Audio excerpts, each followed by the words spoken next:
These are elementary school children working at a competitive examination to try and gain a place in a secondary school. Up to now, only 3 out of 25, or 12 out of every 100, have had the chance of continuing their education until they're 16. The results of this examination, therefore, will give 12 children a better start in life than the remaining 88. Pay attention a moment, everyone, please. You should all have finished part 1 by now.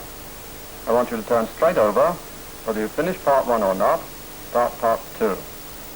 Right, turn over. Carry on. Billy here is like thousands of children, intelligent and eager to learn, but he may not manage to pass the exam. This first setback may seriously handicap his future chances. Yet he and the rest have to face this, the first important issue of their lives at the age of 11. But happily this will not be so for those who follow him, because in August 1944, Parliament passed a new Education Act. It became law in April 1945. Its object is to give all our children an equal and fair start in life, and one of its most important sections gives every child the right to a free secondary education. You could call it a children's charter. The idea is to encourage them in the things they can do, not handicap them for the things they can't. Now, how does all this affect Billy? Though he's no good at exams, he has an aptitude for engineering. This will be encouraged by his teacher, who will have a real knowledge of his character and needs.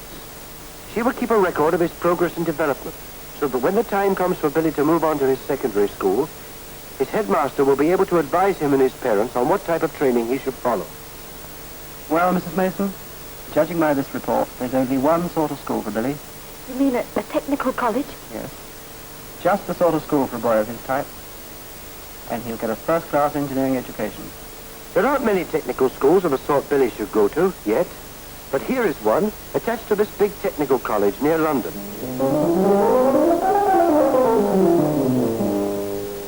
I'm going to play a little piece by Beethoven, which is called a scherzo, really means a joke, mainly based on scales.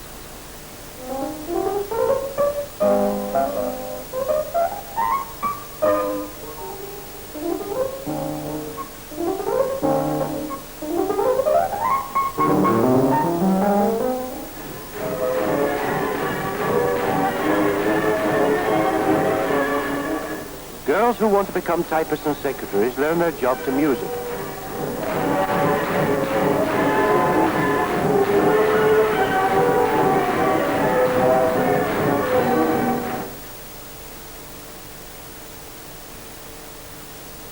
Spare time can be spent in the library, where the children are encouraged to widen their interests and develop a taste for literature. But what about the other children? The farmer's son, for instance. The boy who takes the cows to milk before he goes to school in the morning. What's the Act going to do for him? Education must be geared in with the life of the country, the life of our industries and of our land. So before long, there must be more agricultural secondary schools like this one in North Wales.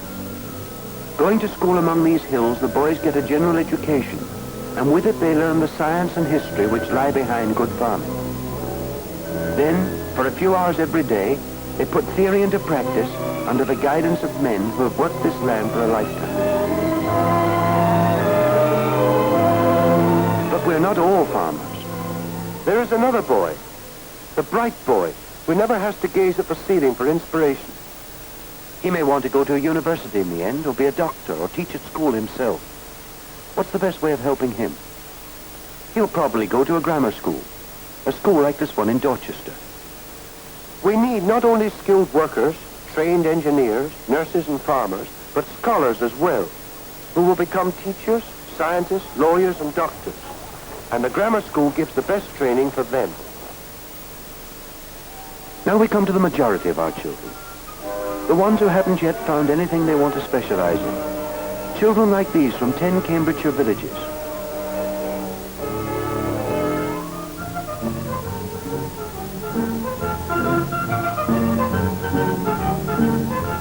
You can see them any morning on the school bus, on bicycles or on foot. Not yet little engineers, farmers or scholars, but just ordinary children who need a good all-round schooling to help them get the best out of their lives.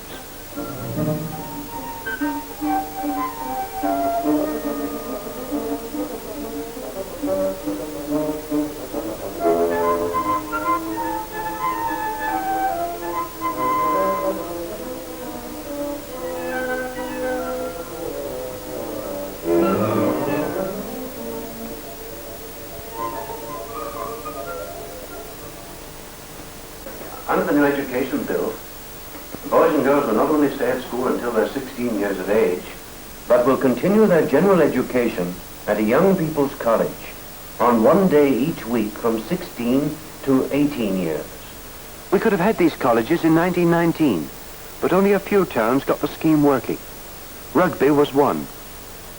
These boys and girls come here one day a week in their employer's time. It isn't like going back to school. The college courses are designed to help them over the gulf between the schoolroom and the outside world. Attendance at the college is compulsory for one day a week, but it is open to everyone in the evenings. Then they're given every opportunity to run their own affairs and get up plays, debates, film shows and dances. This dance will be a Belita.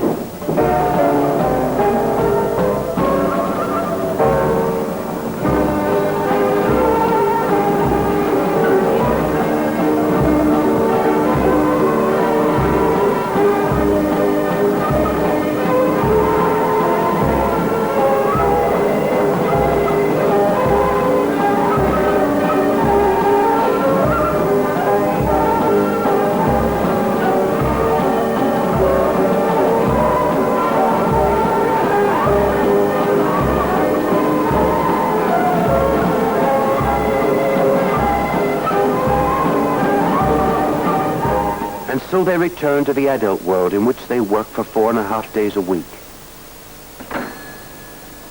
A world of factories, machinery and conveyor belts. A world in which ability without training stands little chance. Now, this new Education Act will help to give those with ability also opportunity.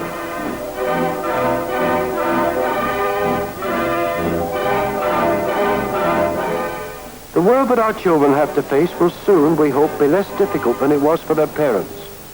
And with this weekly link with the county colleges or day continuation schools, keeping their minds alert and active, they can prepare themselves to lead full and interesting lives. These are some of the things the new Education Act is setting out to do. The best schools in the country have already shown what can be done. But alongside them are these. And these. And they're still in the majority. We must have new buildings, and most important of all, teachers of the right type who will make the pursuit of knowledge an exciting adventure. Every child must be given the chance to develop his talent and abilities to the maximum. This is the first condition of a happy and interested citizen. A thriving democracy depends upon each one of us thinking for himself and accepting his responsibilities as a citizen. Good citizenship depends upon good education. That cannot be one without the other. We shall need more than laws to make this scheme a reality throughout the land. Don't say we can't afford it. The cost of 4 days of war alone would keep this scheme going for a year. We can afford anything when we are buying the future of our children. Let us make this new Education Act a real children's charter.